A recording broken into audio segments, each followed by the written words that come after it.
Hello friend, Jim here with JBsBigAdventure coming to you from Lake Chapala, Mexico. And today I'm actually out at the Milacon. Right now we are during the rainy season. And so that's the reason that it kind of looks like it may be a little bit cloudy right now, because it is. And we'll be getting some rain, some much appreciated rain. When in fact that we're in the rainy season, it turns out that the temperatures drop pretty tremendously. In the last few months, or I should say last few months, in May is our warmest season, our hottest season. But as of right now, it turns out that I'm sitting here and it's probably in the upper 60s. So it's a really good experience right now, nice and cool. But today I want to talk to you about realtors. And the reason that this comes up and I kind of help folks out, maybe give them a little direction, is because there's a lot of things here that takes place as realtors. And the rules and such aren't as stringent as they are in the States. And I'm bringing about 10 years of experience in the real estate industry. So the very first person that I talked to was a realtor here when we moved here. And I asked him a couple of questions and he didn't know what the answers were. And so I asked him if there was anybody else he could refer me to. And he said, that's the problem. And I'm thinking to myself, what could be the problem? He said that there's over 250 realtors in the 20-mile stretch between Jocotepec and Chapala. And I got thinking to myself, are you kidding me? How could there be more than 250 realtors? Well, here we are 4 years later, and there's got to be more. But he said the biggest reason is there's no bar that a realtor has to cross over. He says they don't have to be licensed or certified. He said that they don't have to have experience. All they need is a business card. And I asked him, how in the world could that happen? He says, because of the fact everybody wants to be a realtor. So I will let you know, 4 years later, I have found people that are in the medical industry that are realtors part-time. They don't do it full-time. There are individuals that own restaurants that are realtors. There's individuals that are taxi drivers that has been shared with me that are realtors. So they can be all over the place. And so I've got some really important questions for you that you're going to want me to ask if you're looking at buying real estate here at Lake Chapala or even in Mexico. First one is, are you certified and licensed in Mexico? I would rather start with the biggest question rather than everything else. Are you certified and insured? I mean, certified and licensed in Mexico. That is an important question. Really important. Because as this gentleman shared with me, this realtor shared with me, that if nothing has to take place, if there's no experience required, nothing, and a person can be a realtor, well, what happens when you go to take a look at a house and you're giving somebody $250,000? Okay, $400,000, $500,000. Isn't that crazy? So, another question, what are your credentials? How many years have you been experienced? How many years have you been doing real estate? Now, I do know that there are individuals that come to Mexico that are realtors that come from the States or from Mexico and become realtors here. And one of the things that I really point out to folks is when you come here as an expat, you somewhat have a target on your back because you're in a new country. You have no idea what goes on. So with you being able to be up on just stuff that happens, the culture, the lifestyle here, it can be easy to be taken advantage of. And I don't want to see anyone that I know of that are involved in our channel have that happen to them. So another question, are you a full-time realtor? Wouldn't it be a good thing to know that the realtor you've got does it for a living? That's an important thing. But that isn't something that everybody here that's in real estate does. Certain states require a real estate agent, or real estate agents, to be licensed in the Mexican states of Quintana Roo, Mexico City, Jalisco, and Nuevo Leon. So we're in Jalisco. Now, it says that that they're required, but you're also required to stop at a stoplight when it's red. And people run stoplights, or they run stop signs, or there's a helmet law. Don't wear helmets.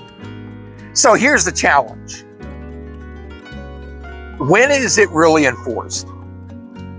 When is it enforced? That's the challenge. The challenge is getting somebody that isn't certified just because it's required, as, stopping at a red light, or, wearing a helmet riding a motorcycle. When is it literally something that's required? When is it something that's literally enforced? Are you with the AMPI, which is the Mexican Association of Real Estate Professionals? Now, I know that in the States, a lot of folks are a part of the organizations that are in the States when it comes to realtors, professional realtors. And and also they do have MLS here, but not all realtors have access to the MLS the same. So I asked, an important thing would be is, are you a part of the Mexican Associates Real Estate Professionals organization? What this does is demonstrates a commitment to professionalism and ethical practices. Wouldn't it be important that if you're looking at buying a house, that this person's a professional and they've got ethics?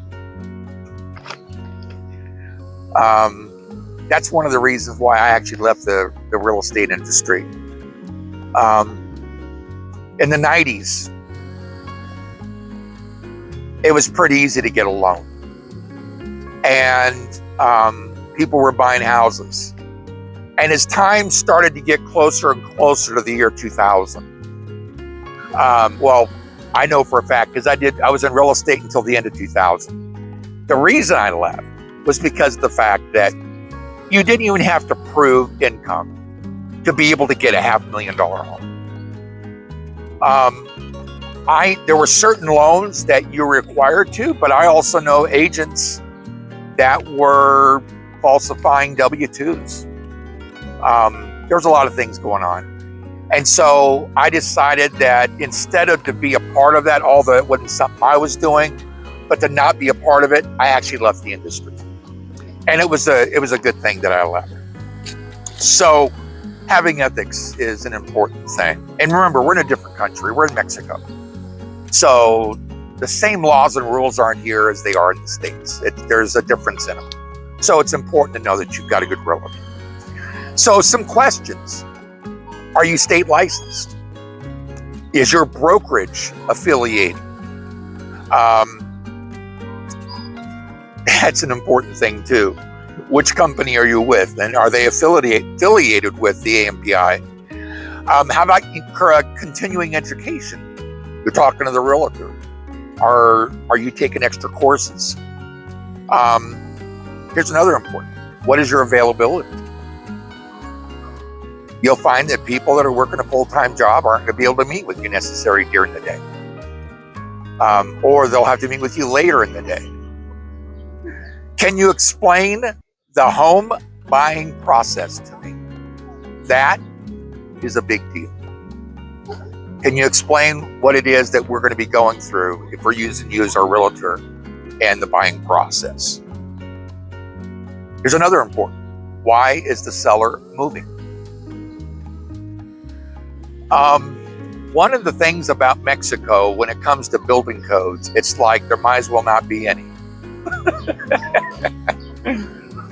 It's amazing. I went to 2 houses just yesterday that people were living in, and these houses are next door to each other. and the owners had to leave.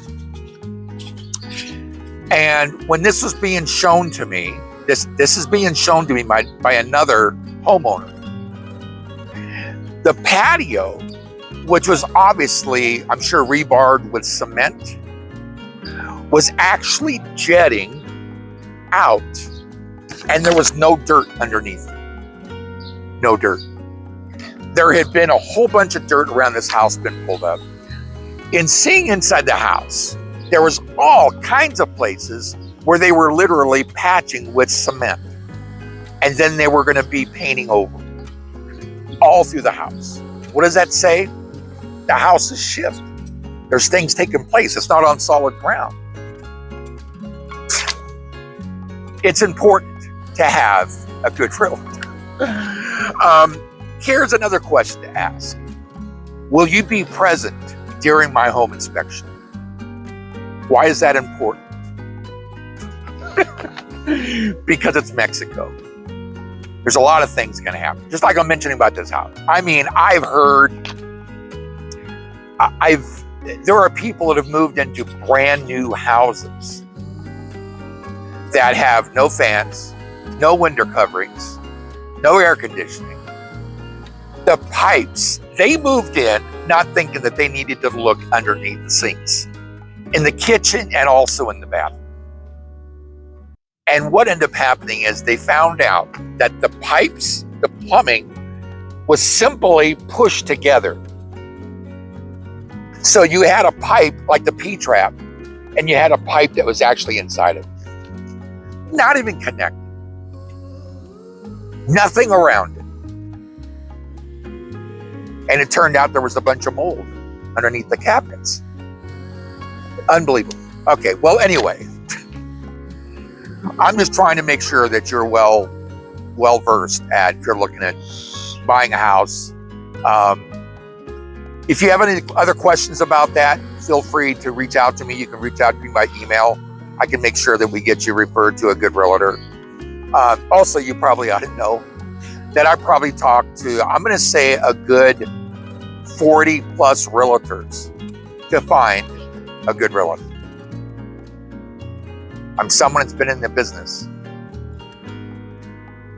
I was in Southern California. It was fast moving. I mean, there's a lot of things all going on at the same time in the real estate industry. So I just want to say to you that, I care about you. I care about your experience. I care about the fact that there's so many things here that can happen. It's really important to have somebody on your side that's representing you, that's bilingual, that's experienced, that's licensed and certified, that's taking continuing education. There's a lot of things that come into buying a house. So what I would say to you is it's important for you to check that out. So, friend, I hope this has been helpful for you. I hope that, I've shined some light maybe on what goes on here in the real estate industry and how you, in fact, can protect yourself from it and make sure that your experience is a good experience with your home purchase. So with that, thank you so much for being a part of this channel and part of this community. We appreciate you so much. Have an awesome day. We'll see you on the next video.